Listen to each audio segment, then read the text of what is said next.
Assalamu alaikum dear students, welcome back in another lecture, and in this lecture we will study genetically modified organisms or GMOs. short form है GMOs, genetically modified organisms. ये जो genetically modified organisms है ये क्या होते हैं? Those organisms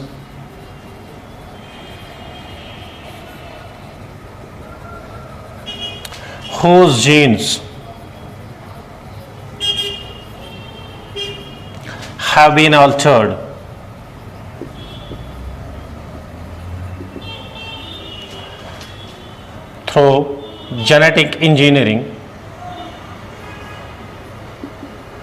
have been altered through genetic engineering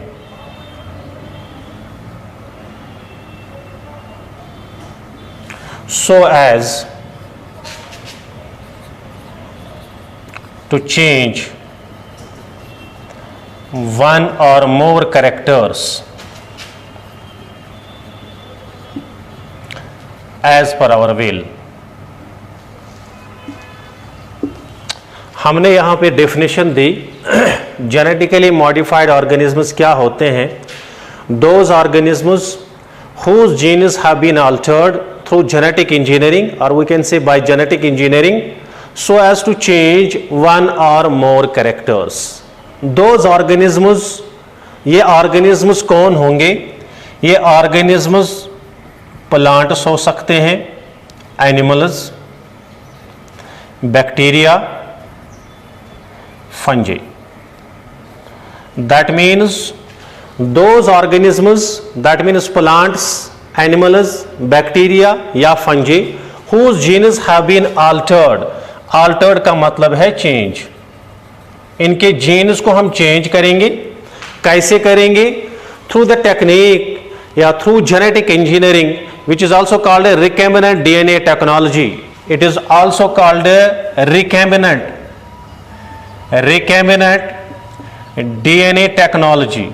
Through the use of genetic engineering, through the technique of genetic engineering, through the technique of recombinant DNA technology, फिर हम क्या करेंगे? So as to change one or more characters as per our will.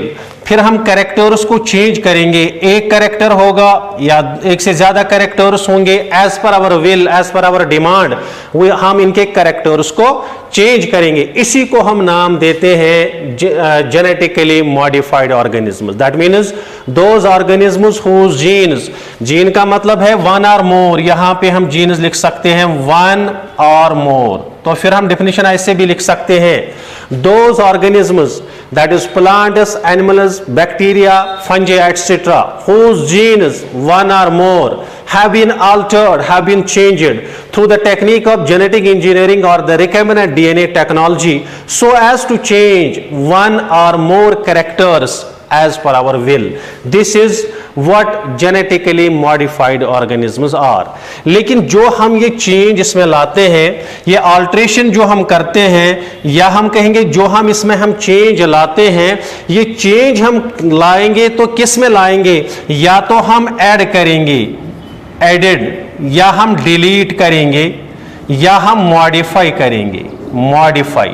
That means जो हम change यहां पे करेंगे, या इस चेंज में हम जीन्स को ऐड करेंगे, या तो इस चेंज से हम जीन्स को डिलीट करेंगे, या तो हम चेंज से जीन्स को मॉडिफाई करते हैं. क्योंकि ज्यादातर हम चेंज करते हैं, हम ऐड करते हैं जीन्स को.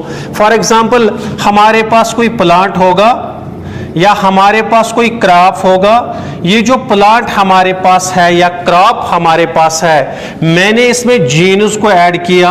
इस प्लांट में मैंने जीन्स को लगाया थ्रू दिस टेक्निक. जब मैंने जीन्स को ऐड किया, उन जीन्स को हम नाम देते हैं, those genes are called trans genes. इन जीन्स को हम नाम देते हैं ट्रांस जीन्स. अब ट्रांसजीन्स मैंने प्लांट में लगाए या क्रॉप में लगाए, तो जो हमें प्लांट अब बनेगा दैट इज जीएमओ क्रॉप, और we can say GMO plant, genetically modified crop. इस क्रॉप को हम अब नाम देंगे जेनेटिकली मॉडिफाइड क्रॉप। क्यों? क्योंकि मैंने इसमें जीन्स को ऐड किया through the technique of genetic engineering. जो मैंने अब इस क्रॉप में जीन्स को ऐड किया, अब ये मॉडिफाइड क्रॉप है, दिस वी कॉल है जेनेटिकली मॉडिफाइड क्रॉप। और we can say the genes which are transferred from one organism to the another organism, those genes are called transgenes. Those genes which are transferred from one organism to the another organism, इसको हम नाम देते हैं, उन genes को हम नाम देते हैं ट्रांसजीन्स। And the organism having one or more transgenes, और जो ऑर्गेनिज्म होगा जिसमें एक या एक से ज्यादा ट्रांसजीन्स होंगे, ऐसे ऑर्गेनिजम्स को हम नाम देंगे transgenic organisms. That means those organisms in which the genes are transferred, or we can say those organisms in which the genes are transferred. यहाँ पे हमने genes को transfer किया। जब हम genes को एक organism, the genes are transferred from one organism to the another organism, उसको हम नाम देते हैं, उन genes को हम नाम देते हैं transgenes। और जिस organism में आप एक या एक से ज्यादा transgenes होंगे, उसको हम नाम देंगे ट्रांसजेनिक ऑर्गेनिज्म, और उसको हम नाम देंगे जेनेटिकली मॉडिफाइड ऑर्गेनिज्म। उसको हम नाम देंगे ट्रांसजेनिक ऑर्गेनिज्म और जेनेटिकली मॉडिफाइड ऑर्गेनिज्म। तो मैंने यहां पे जीन्स को ऐड किया, जो मैंने जीन्स को ऐड किया दीज आर द ट्रांसजीन्स, और जिसमें मैंने ये ऐड किया जो क्रॉप अब नया बना that is genetically modified crop, और that we call as transgenic crop. इसी को, इन्हीं को हम नाम देते हैं जेनेटिकली मॉडिफाइड ऑर्गेनिज्म। तो हमने डिफिनेशन दी, ऐसे organisms, those organisms that is plants, animals, bacteria और fungi whose genes have been altered, whose genes have been changed, one or more genes have been altered through the technique of genetic engineering, through the technique of recombinant DNA technology, so as to change one or more characters as per our will। फिर हम jeans को, जब हम jeans इसमें डालते हैं, उसकी वजह से फिर कैरेक्टर्स चेंज होते हैं as per our will, as per our demand। इसको हम नाम देते हैं जेनेटिकली मॉडिफाइड ऑर्गन। लेकिन जो हम इसमें अल्टरेशन करते हैं, जो हम चेंज इसमें करते हैं, या तो हम जीन्स को ऐड करेंगे, या तो हम जीन्स को डिलीट करेंगे, या तो हम जीन्स को मॉडिफाई करेंगे, लेकिन मोस्टली हम जीन्स को ऐड करते हैं। मैंने ये जीन्स ऐड किए किसी प्लांट में, किसी क्रॉप में थ्रू दिस टेक्निक, तो जो हमें नया क्रॉप बनेगा उसको हम नाम देंगे जेनेटिकली मॉडिफाइड क्रॉप और ट्रांसजेनिक क्रॉप। जो मैंने जीन्स ऐड किए उनको हम नाम देते हैं ट्रांसजीन्स। तो फिर मैंने बोला व्हेन वी ट्रांसफर जीन्स, जब हम जीन्स को ट्रांसफर करेंगे, transfer of genes from one organism to the another organism through this technique, उसको हम नाम देते हैं उन जीन्स को transgenes. And the organism having one or more transgenes, उसको हम नाम देते हैं ट्रांसजेनिक ऑर्गेनिज्म और जेनेटिकली मॉडिफाइड ऑर्गेनिज्म। और अब हम देखेंगे कि ये जो जेनेटिकली मॉडिफाइड ऑर्गेनिज्म्स है, इसके एग्जांपल इसके कौन कौन सा है, हमने कैसे बनाए थ्रू दिस टेक्निक, हमने कैसे बनाए genetically modified organism. Now the example number 1, पहली जो हम एग्जांपल लेंगे that is number 1 that we call as transgenic brassica। Transgenic brassica, through this technique genetic engineering के थ्रू हमने एक मॉडिफाइड क्रॉप बनाया ट्रांसजेनिक ब्रासिका को। ये ट्रांसजेनिक ब्रासिका कैसे बना? जो लीच है हमारे पास, लीच के अंदर प्रेजेंट होता है एक प्रोटीन, ह्यूरिडिन प्रोटीन, यानी लीच का जो सलाइवा होता है इसके अंदर एक प्रोटीन होता है, that protein is called a hirudin protein. लेकिन ये जो ह्यूरिडिन प्रोटीन होता है ये एंटीकोगुलेंट होता है। लीच के अंदर एक प्रोटीन प्रेजेंट होता है दैट इज कॉल्ड ह्यूरिडिन प्रोटीन, इसके सलाइवा में प्रेजेंट होता है, ये एंटीकोगुलेंट होता है। लेकिन अब क्या किया गया, इस लीच से ये ह्यूरिडिन जीन, इस लीच से ये ह्यूरिडिन जीन एक्सट्रैक्ट किया गया, निकाला गया, और फिर इसको ट्रांसफर किया गया ब्रासिका नेपस में। This the variety of the, this belongs to the brassicaceae family. Leech से हेरिडिन जीन को एक्सट्रैक्ट किया गया through this technique, genetic engineering के थ्रू। फिर इसको ब्रासिका नेपस में इंट्रोड्यूस किया गया।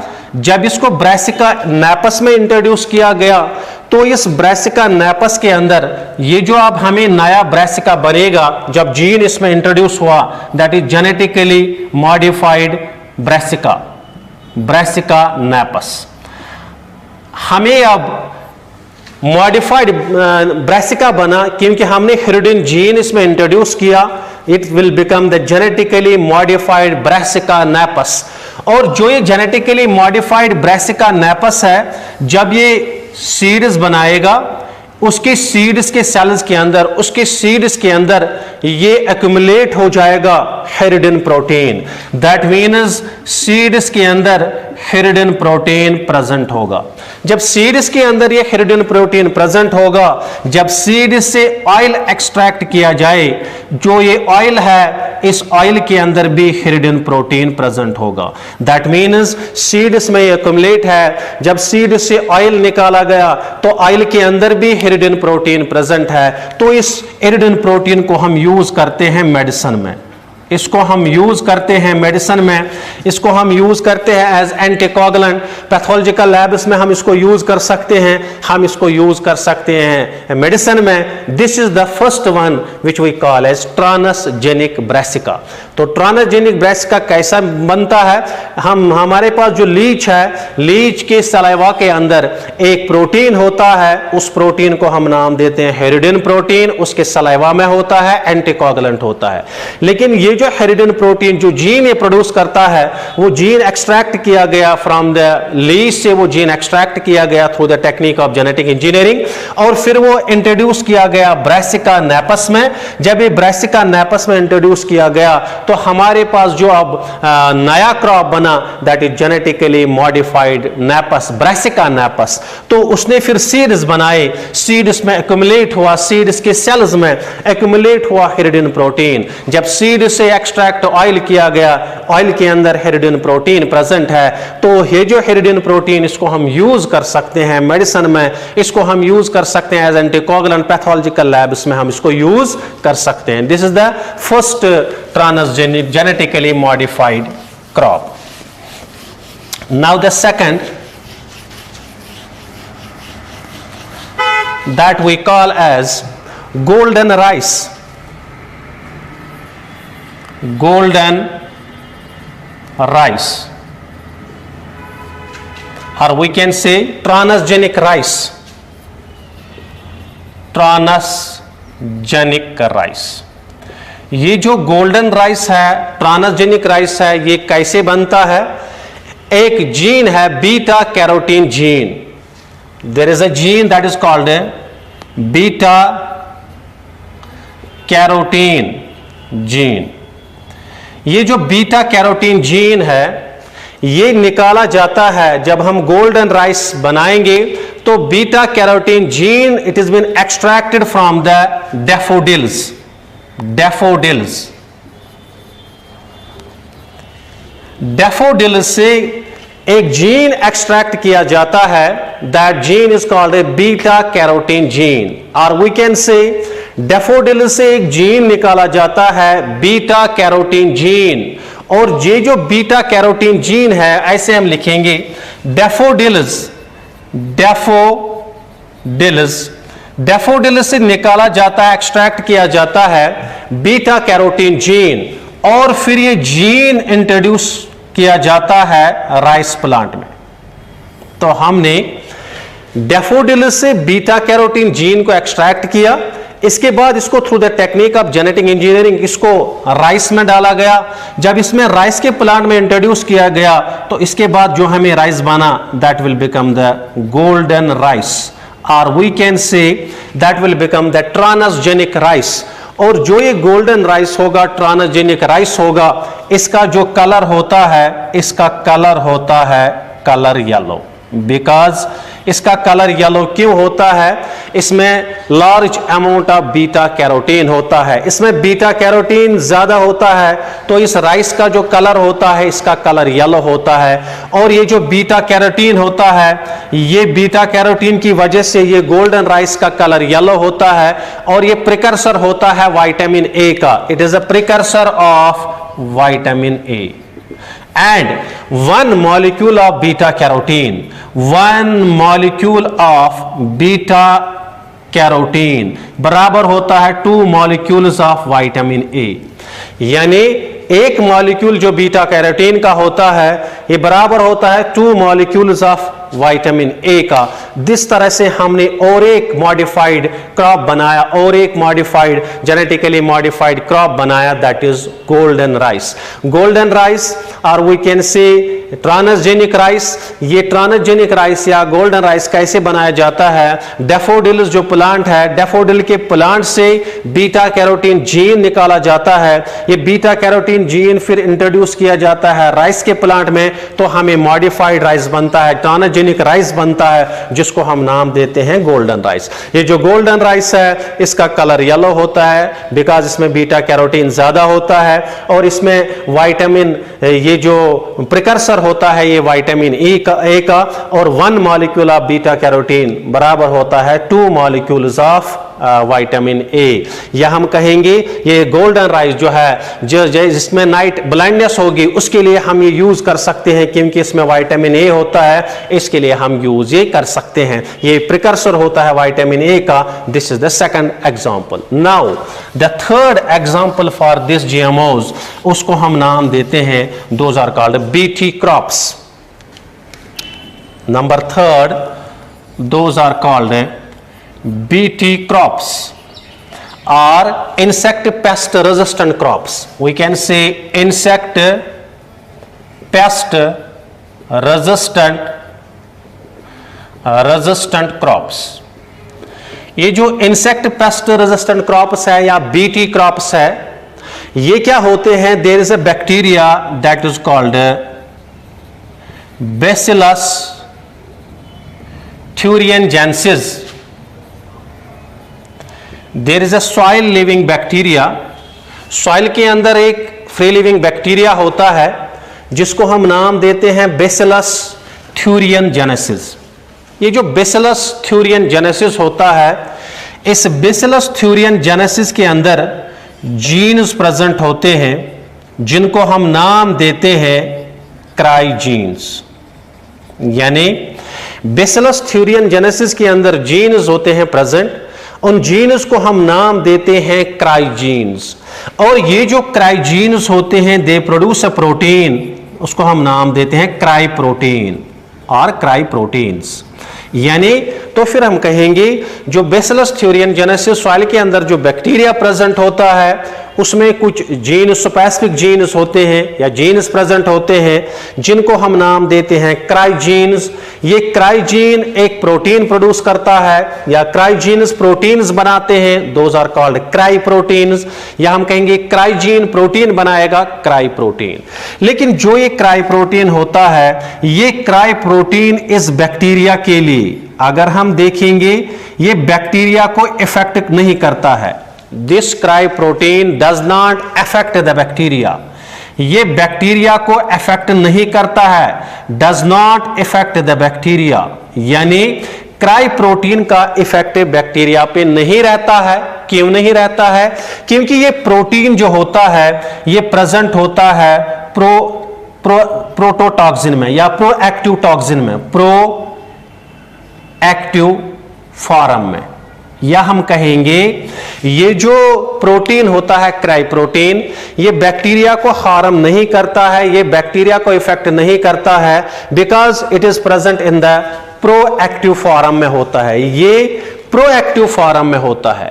लेकिन ये जो क्राई प्रोटीन होता है या ये जो प्रोएक्टिव फॉर्म होता है ये इफेक्ट करता है इंसेक्ट्स को। इंसेक्ट्स के लिए हार्मफुल होता है, यानी it is harmful for insects. अगर हम इंसेक्ट्स को लेंगे, इंसेक्ट्स के लिए ये हार्मफुल होता है। क्यों? जो ही इंसेक्ट ने ये प्रोएक्टिव फॉर्म में जो ये प्रोटीन है, इंसेक्ट ने ये ईट किया। जब इंसेक्ट ने ये ईट किया, उसने ईट किया प्रोएक्टिव फॉर्म में ये क्राई प्रोटीन। जो ही ये प्रोटीन इसके गट में पहुंचता है, जब इसके गट में पहुंचता है, गट में पीएच अल्कलाइन पीएच होता है, पीएच होता है अल्कलाइन पीएच।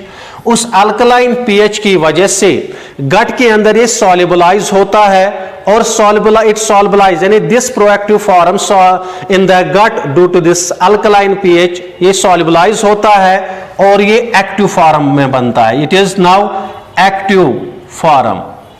अभी तक तो ये प्रोएक्टिव फॉर्म में था, लेकिन अब ये एक्टिव फॉर्म में आता है। जब ये एक्टिव फॉर्म में आता है तो फिर ये क्या करता है, जो इस insect, for example this the alimentary canal, जो इस इंसेक्ट के एपिथेलियल सेल्स होते हैं गट में, this the epithelial cells of the insect, और जो ही ये गट में होते हैं, ये एपिथेलियल सेल्स के अंदर पोर्स होते हैं, इनमें पोर्स होते हैं, फिर वाटर अंदर चला जाता है। इनमें लाइसिस होती है, लाइसिस यानी एक्टिव फॉर्म में जब ये गट में पहुंचा तो ये एक्टिव बना, उसकी वजह से गट में ये क्या करता है, ये लाइसिस करता है। Lysis of the cells, epithelial cells, उसकी वजह से इंसेक्ट की फिर डेथ हो जाती है। दैट मीन्स इंसेक्ट की डेथ हो जाएगी। कैसे?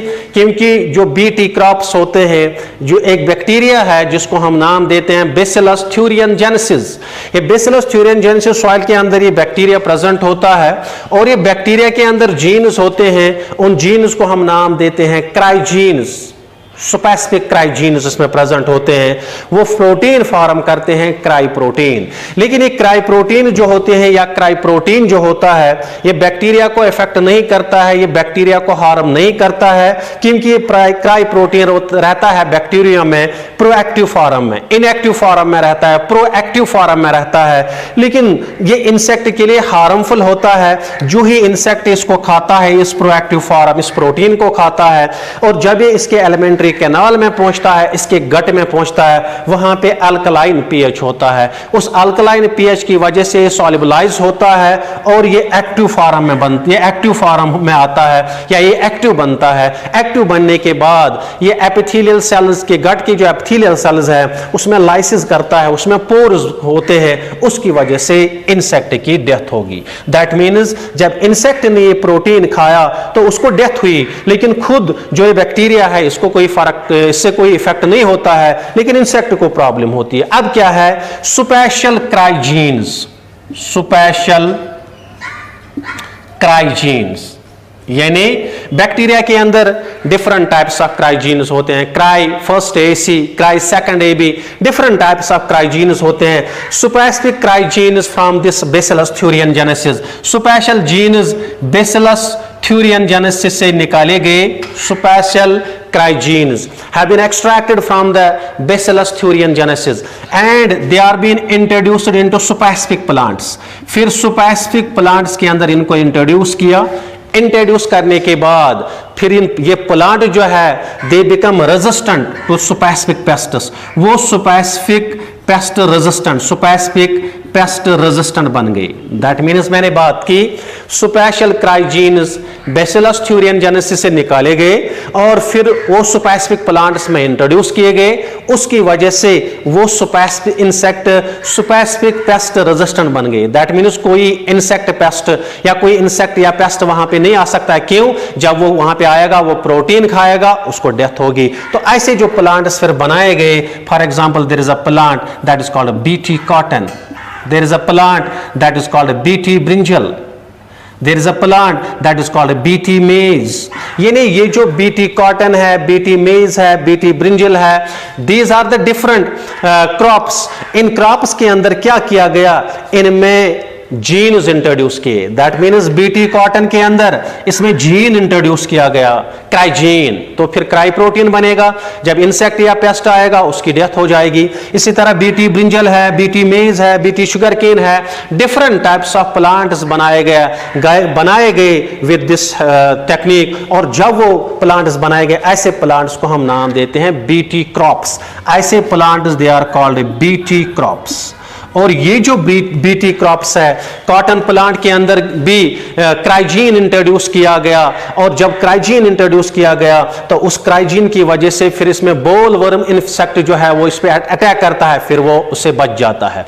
इसी तरह देयर इज अ कमेटी है, genetic engineering approved committee, genetic engineering approved committee, GEAC, इसका फुल फॉर्म है जेनेटिक इंजीनियरिंग अप्रूव्ड कमेटी।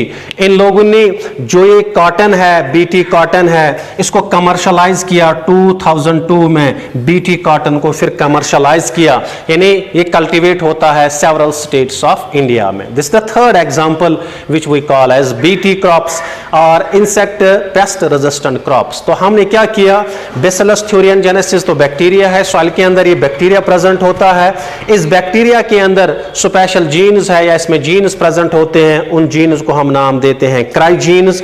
ये क्राइजीन्स क्या काम करते हैं, these cry genes they produce the cry protein. ये क्राई प्रोटीन बैक्टीरिया को कोई इफेक्ट नहीं करता है, कोई हार्म नहीं करता है, क्योंकि ये बैक्टीरिया के अंदर ये इनएक्टिव फॉर्म में होता है या प्रोएक्टिव फॉर्म में होता है, इनएक्टिव फॉर्म में होता है। लेकिन जो ये इंसेक्ट इसको हार्म करता है, जो ये इंसेक्ट इसको खाता है, तो इंसेक्ट के गट में जब ये प्रोटीन पहुंचता है, उसके एलिमेंट्री कनाल में अल्कलाइन पीएच होता है, उसकी वजह से ये एक्टिव फॉर्म में आता है। जब ये एक्टिव फॉर्म में आता है तो ये एपिथेलियल सेल्स की लाइसिस करता है, पोर्स बनाता है, उसकी वजह से इंसेक्ट्स में इंसेक्ट की डेथ हो जाती है। तो अब क्या किया गया, special cry genes have been introduced, special cry genes have been extracted from the bacillus thuringiensis. फिर इनको ये स्पेशल इन क्राइजीन जो है इनको फिर इंट्रोड्यूस किया स्पेसिफिक प्लांट्स के अंदर, ताकि इनमें स्पेसिफिक पेस्ट रेजिस्टेंट बन जाएंगे, यानी जब इनमें जीन्स हम लगाएंगे उसकी वजह फिर पेस्ट नहीं आएगा, इंसेक्ट इसको नहीं खाएगा, क्योंकि उसके अंदर से इसमें प्रोटीन है जो टॉक्सिक है। और इसी तरह फिर हमने क्रॉप्स बनाए, बीटी कॉटन, बीटी यानी कॉटन प्लांट के अंदर क्राइजीन्स इंट्रोड्यूस हुए, बीटी ब्रिंजल, बीटी मेज, बीटी शुगर केन, ऐसे क्रॉप्स को हम नाम देते हैं बीटी क्रॉप्स। और जो GEAC है, जेनेटिक इंजीनियरिंग अप्रूव्ड कमेटी है, बीटी कॉटन को, ये जो बीटी कॉटन है इसको कमर्शलाइज किया गया 2002 में, यानी ये सेवरल कंट्रीज या हम कहेंगे सेवरल स्टेट्स ऑफ इंडिया में ये अब ग्रो होता है। नाउ द नेक्स्ट जो एग्जांपल है, that means the fourth example, जिसको हम नाम देते हैं फ्लेवर सेवर टमाटो। नेक्स्ट जो एग्जांपल इसमें है that we call as flavour saver tomato, flavour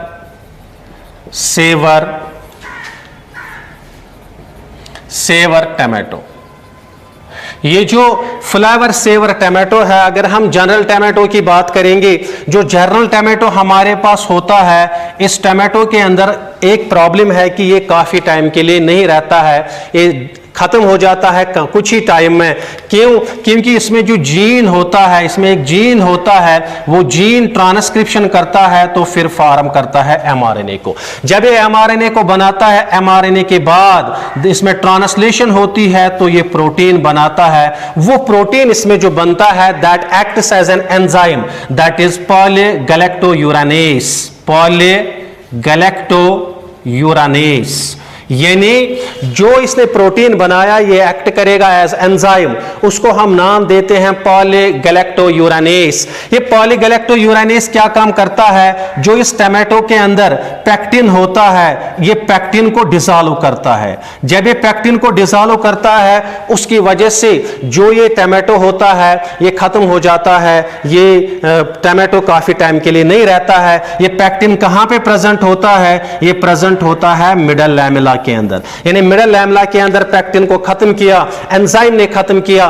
पॉलीगैलेक्टोयूरानेस। लेकिन अब क्या हुआ, फ्लावर सेवर टमाटो, इसको हम कहते हैं लॉन्ग शेल्फ टमाटो, इसको हम कहेंगे शॉर्ट लाइफ टमाटो, लेकिन इसमें लॉन्ग शेल्फ है, इसकी लाइफ ज्यादा होती है। तो ये कैसे बनाया जाता है, एक जीन इंट्रोड्यूस किया गया टमाटो के अंदर, लेकिन जब जीन इंट्रोड्यूस किया उसने ट्रांसक्रिप्शन की, ट्रांसक्रिप्शन के बाद उसने एमआरएनए बनाया। लेकिन ये वाला जो एमआरएनए है और ये वाला जो एमआरएनए है, ये एमआरएनए ये आपस में कंप्लीमेंट्री है।